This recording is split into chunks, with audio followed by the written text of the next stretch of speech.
आज बात करते हैं नॉर्वे की, एक ऐसी जगह जहां हकीकत किसी कहानी से भी ज्यादा हैरान करने वाली है, जहां कुदरत और समाज कुछ ऐसे मिलते हैं जिसका अंदाजा लगाना भी मुश्किल है।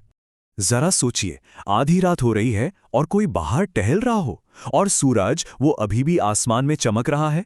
ये कोई साइंस फिक्शन फिल्म का सीन नहीं है, ये नॉर्वे की गर्मियों की हकीकत है, जहां रात बस एक भूली बिसरी याद बनकर रह जाती है। और बात करें राजधानी ओस्लो की, तो वहां कोई शाही काफिला नहीं, कोई सड़कें बंद नहीं होती, बल्कि देश का राजा अपनी साइकिल पे आम लोगों के साथ ही काम पर जाता है ना। ये सादगी और बराबरी की एक जबरदस्त मिसाल। और अब सबसे अजीब बात, एक ऐसा शहर जहां मरना गैर कानूनी है। जी हां, ये एक असली कानून है। अब ये कैसे हो सकता है? बने रहिए, क्योंकि हम इसी कमाल के देश के ऐसे ही कई राज खोलने वाले हैं। तो सबसे पहले चलिए समझते हैं नॉर्वे के सबसे अनोखे कुदरती खेल को, यानी दिन और रात का अजीबोगरीब चक्कर। उत्तरी नॉर्वे में जिंदगी दो बिल्कुल अलग छोरों पर चलती है।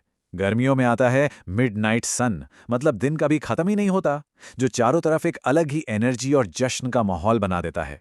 लेकिन फिर आती है सर्दी, और उसके साथ पोलर नाइट, मतलब एक महीने से भी ज्यादा लंबा गहरा अंधेरा। ये रोशनी और अंधेरे का एक ऐसा ड्रामा है जो कहीं और देखने को नहीं मिलता।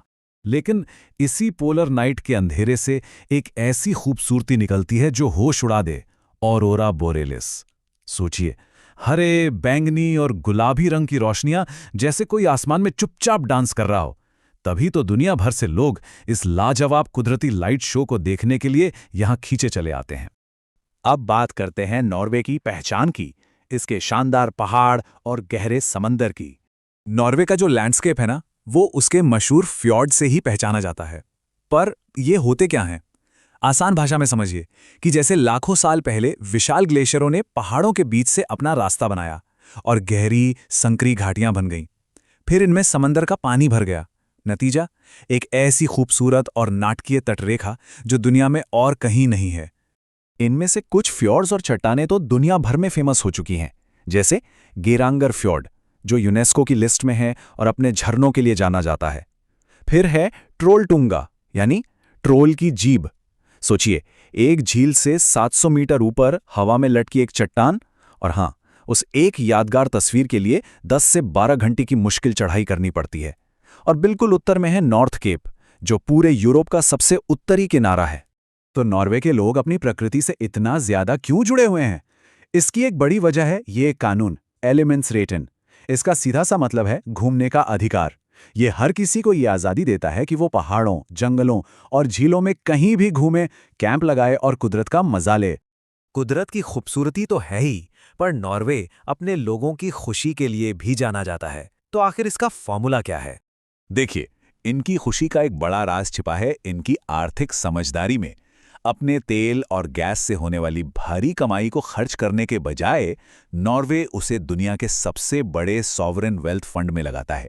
ये समझिए कि यह देश का एक बहुत बड़ा सेविंग्स अकाउंट है, जो ये पक्का करता है कि देश की दौलत का फायदा आज की और आने वाली दोनों पीढ़ियों को मिले। और इस फंड का असर वहां के 55 लाख लोगों की जिंदगी में साफ दिखता है। सोचिए, यूनिवर्सिटी तक पढ़ाई बिल्कुल मुफ्त, हेल्थ केयर सबका हक है, वो भी बिल्कुल मुफ्त।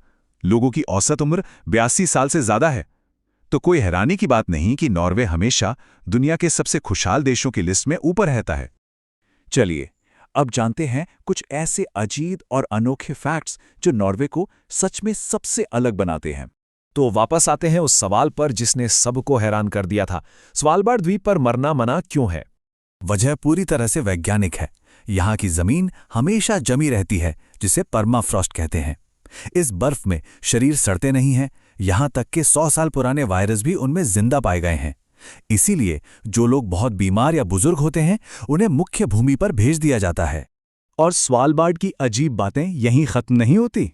जरा सोचिए, एक ऐसी जगह जहां इंसानों से ज्यादा पोलर बेयर हैं, एक ऐसी जगह जहां कुछ कैदी दिन में काम पर जाते हैं और शाम को जेल वापस आ जाते हैं। यहीं पर ग्लोबल सीड वॉल्ट भी है, जो एक तरह का बंकर है जहां दुनिया भर के बीज रखे हैं ताकि किसी बड़ी तबाही के बाद भी खेती फिर से शुरू हो सके। और हां, एक मछली पकड़ने वाले गांव में एक फुटबॉल का मैदान भी है, जो चारों तरफ से समंदर से घिरा है। तो इन सब बातों से ये तो साफ है कि नॉर्वे सिर्फ एक देश नहीं है, ये एक जादुई एहसास है। एक ऐसी जमीन जो विरोधाभासों पर जीती है, कभी न खत्म होने वाले दिन और कभी न खत्म होने वाली रातें, शांत फ्यॉर्ड्स और भविष्य की जबरदस्त प्लानिंग। तो सवाल ये उठता है कि इस दुनिया में जहां इतने विरोधाभास हैं, हम उस देश से क्या सीख सकते हैं जिसने अपनी मुश्किल से मुश्किल परिस्थितियों को ही अपनी सबसे बड़ी ताकत बना लिया है? ये बात सोचने वाली है।